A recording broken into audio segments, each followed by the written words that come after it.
Now we are going to look on the issue of what we call change in demand and change in quantity demand. Starting with change in demand. What is change in demand? We say change in demand.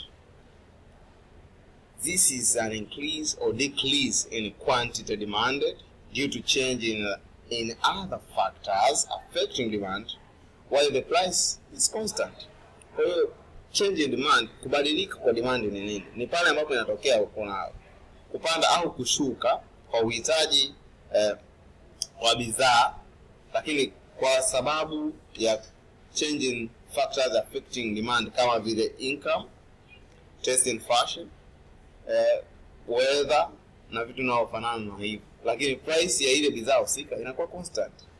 Hiki kitu kikitokea kinasababisha demand ibadilike, kwa uhitaji unabadilika. Kwa mfano mtu alikuwa anaweza kuingiza 20,000 kwa mwezi, akaanza kuingiza 80,000.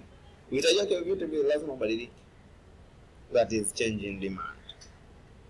Lakini mchoro wake ndo kama huu hapa, kwamba mtu alipokuwa labda income tumechukulia kama ni income imebadilika. Alipokuwa anaingiza mshahara 2,000 labda hapa kwenye Q0 alikuwa na 2,000. Ameanza sasa kuingiza 5,000. Demand yake imeongezeka. Hoja kama bei ipo constant, lakini uhitaji wake umeongezeka. Kubadilika kwa uhitaji wake ndio kunaitwa change in demand. Uhitaji wako unabadilika wakati bei yako iko vile vile. Ni kwa sababu tu wewe umeongeza kipato. Ndio inaitwa change in demand. Lakini kitu kingine ni change in quantity demanded. Change in quantity demanded maana yake ni this occurs when only price changes. Pale ambapo bei inabadilika, lakini other factors affecting demand na remain constant. Kwa pale ambapo kunakuwa na mabadiliko kwenye bei ya bidhaa husika, kitu kinachotokea ni change in quantity demanded. Price inabadilika, lakini other factors kama vile income, taste, gani zipo constant, zipo vile vile tu. Sasa inatokea nini? Change in quantity demanded. Graph yake ni kama hiyo hapo. Price inabadilika, lakini factors huku chini, factors zipo constant vile vile. Kwa hiyo demand inakuwa constant, lakini kunakuwa na mabadiliko kwenye quantity. Kwa sababu bei ikipanda, maana yake mtu yote vile atanunua bidhaa kidogo. Bei ilipokuwa ndogo, watu walikuwa wanaweza kuchukua bidhaa kubwa mpaka kwenye Q4, price 1, Q4. Price imechange kabisa, sasa imeincrease mpaka kwenye P4. Imekuwa watu wanaweza kuchukua Q1. Kwa hiyo ndio change in quantity demanded. Sasa baada ya kuona tunaangalia change in demand na change in quantity demand, tuangalie kipengele cha mwisho ambacho ni si cha mwisho actually, wati tuangalie individual demand na market demand. What are these? Individual demand, tunasema individual demand refers to the quantity demanded by a single person at different price in the period of time. Kwa hiyo hiki ni kiwango cha bidhaa ambazo mtu binafsi kazihitaji kwa bei husika na kwa muda fulani, ndio inaitwa individual demand. Lakini market demand ni ile summation ya individual demands zote. Ukijumlisha uhitaji wa mtu fulani, ukajumlisha uhitaji wa mtu fulani labda Lusekelo, ukajumlisha na uhitaji wa Richard na mtu mwingine, ile total inaitwa market demand. That is all about market demand.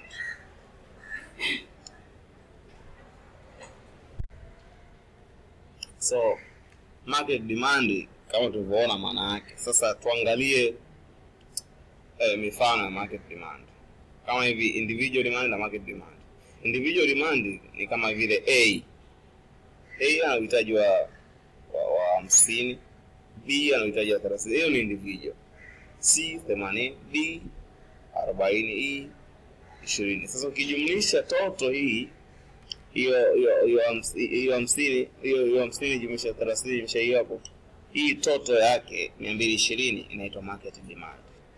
Kwa individual demand ni mtu mmoja, lakini jumla yake inaitwa market demand. Baada ya hapo tunahamia kipengele kingine ambacho sasa ni function. function ya moja. Sawa. Demand function ni kama hivi hapa. Demand function ya huyu mtu wa kwanza A ni hapa. Quantity demand is equal to 20 minus 3 price, ambayo price hiyo P sasa. Alafu na hii ya pili. Ukizijumlisha kwa pamoja inakuwa inaitwa quantity demand nini, market quantity demand hiyo. Market quantity demand. Kwa ukijumlisha hizi hapa, kwa 20 jumlisha 40 jumlisha 30, total yake inaitwa market quantity demand, lakini ambayo ni function. Baada ya kuona hizo, sasa tuhamie kipengele kingine ambacho ni elasticity of demand. What is it? Ni kitu gani? Elasticity of demand maana yake, kwanza ujue elasticity. Kama elasticity ni nini kabla hujajua elasticity of demand. Elasticity is a measure of extent of relationship between two related variables. Uhusiano uliopo kati ya vitu viwili ambavyo vinaelekeana ndio inaitwa elasticity. Au tunasema refers to responsiveness to one variable due to change of the other variable. Kwa mfano, mabadiliko ya income na uhitaji wa bidhaa fulani ndio inaitwa elasticity. Sasa elasticity of demand ni elasticity of demand, to say, is a measure of responsiveness in the quantity demanded due to the changes in factors affecting demand. The factors affecting demand tumesema ni kama vile price, income, taste and fashion and things of the kind. Sasa uhusiano uliopo kati ya hivyo vitu na uhitaji wa bidhaa fulani ndio inaitwa elasticity of demand. Kwa ina respondi vipi? Kwa mfano, mtu income yake increase. Je, uhitaji wake wa vitu umerespondi vipi? Ndio inaitwa elasticity of demand. Now, types of elasticity of demand. We have various types of elasticity demand, such as price elasticity of demand, income elasticity of demand. We have close elasticity of demand. Now, tunachotakiwa kujua hapa the meaning of one after another, inafanyaje kazi. Kwa mfano, price elasticity of demand, nini maana yake? Income elasticity of demand, nini maana yake? As well as close elasticity of demand. Starting with price elasticity of demand. What is it? Price elasticity of demand, we say, is a measure of responsiveness in quantity demanded due to change in price. Kwa hiyo price elasticity ni nini? Ni ile mabadiliko ya quantity demand kutokana na mabadiliko ya bei, ndio inaitwa price elasticity of demand. Mabadiliko ya uhitaji wa bidhaa fulani kwa sababu tu ya mabadiliko ya bei ndio inaitwa price elasticity of demand. In other words, tunasema percentage change in quantity over percentage change in price ndio inaitwa price elasticity of demand. Kanuni yake ni kama hii: price elasticity of demand is equal to quantity 1 minus, or change in quantity over change in price times 100 ndio inaitwa price elasticity. So change in quantity unaipata kwa kuchukua quantity 2 minus quantity 1 over quantity 1 times 100, na change in price unachukua price 2 minus price 1 over price 1 times 100, ndio unapata change in price. Then utapata hii hapa. Baada ya kupata hiyo, so kanuni ni hii hapa sasa: change in quantity over change in quantity times hii hapo, change times price 1 over change in price. Then kanuni yako utatakiwa uweke kwenye mabano, kwa sababu utai times na negative for the purpose ya kutoa, kwa sababu answer itakuja kwenye negative. Sasa elasticity, hakuna price ambayo ni negative, na elasticity itakije ile nini negative. Kwa hivyo tutakachofanya hapo ni ku times na negative ili kufuta negative kupata positive answer. Hiyo ni price elasticity. Mfano wake ni kama huu hapo, sitaufanya. Then naamia kipengele kingine ambacho ni terms used in price elasticity of demand. Tuna greater than 1, tuna less than 1. Hizo ni baadhi ya terms ambazo zinatumika kwenye price elasticity. Tuna equal to 1, equal to 0. Kwa kwanza kabisa na ya kwanza ambayo ni greater than 1. Ukipata answer kwenye calculation yako ni greater than 1, ina maana gani? Na inaitweje? When the answer is greater than 1, it is called elastic. That means a small change in price leads to greater change in quantity demand. Kwa mabadiliko kidogo kwenye price yameletea mabadiliko makubwa kwenye uhitaji, na ndio maana inaitwa greater than 1. Lakini ukipata less than 1 inaitwaje na nini maana yake? Ikiwa less than 1, that means inaitwa inelastic. Inelastic maana yake ni kwamba greater change in price causes a very slight change in quantity demand. Kuna slight change kwenye quantity. Mabadiliko ya bei ni makubwa, lakini mabadiliko ya uhitaji ni madogo sana. Ndio inaitwa inelastic. Haijavutika. Kwa uhitaji haujavutika pamoja na kwamba bei imechange sana. Na bidhaa ambazo huwa zinaweza kuleta majibu ya namna hii ni kama vile medicine, food. Kwa unaweza uka increase price ya chakula, lakini uhitaji wake ukabaki vile vile au kabadilika kidogo sana, au dawa.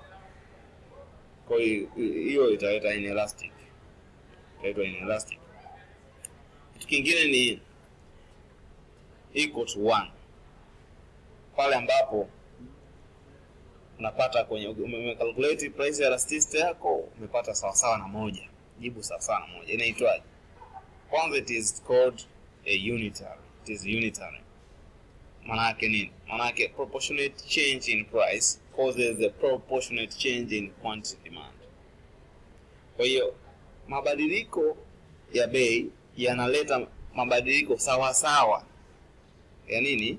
Ya quantity. Kwa mfano price imeongezeka kwa 10%, basi na quantity yenyewe ita decrease kwa 10%. Hiyo inakuwa equal to 1. Ndio maana yake. Equal to 0 maana yake nini? Equal to 0, it is called perfect inelastic. Maana yake ni perfect inelastic. Tunasema change in price causes no change in quantity demand. Mmebadilisha bei lakini hakuna mabadiliko katika uhitaji. That is the meaning of equal to 0. Pale ambapo umecalculate price elasticity yako imekuletea sawa sawa na 0. Maana yake umechange price lakini hakuna mabadiliko yote. Hiyo ndio inaitwa perfect inelastic. Na last thing kwenye hii inaitwa equal to infinity. Equal to infinity maana yake nini? Au inaitwaje? Equal to infinity, it is called perfect elastic. Ni pale ambapo different quantities are purchased with zero change in price. Kama kuna mabadiliko kwenye demand wakati bei ipo constant. Bei haijabadilika lakini kumetokea mabadiliko katika uhitaji, inaitwa equal to infinity. Kwa jibu itakuwa undefined. Pale ambapo unapata jibu undefined kwenye calculate price elasticity inaitwa perfect elastic. Baada ya kwamba tumeona point elasticity au price elasticity, tuangalie midpoint price elasticity. Ni kitu gani hicho? Hii ni maana yake. Midpoint ipo katika demand yako, demand curve. Kwa mfano hii hapa, pale ambapo inapotokea kwamba upo kwenye quantity 1 ni hapa, then quantity 2 ni hapa. Sasa katikati ya quantity 1 na quantity 2 hapa inaitwa midpoint price elasticity. Unaicalculate vipi? Midpoint price elasticity tunasema is equal to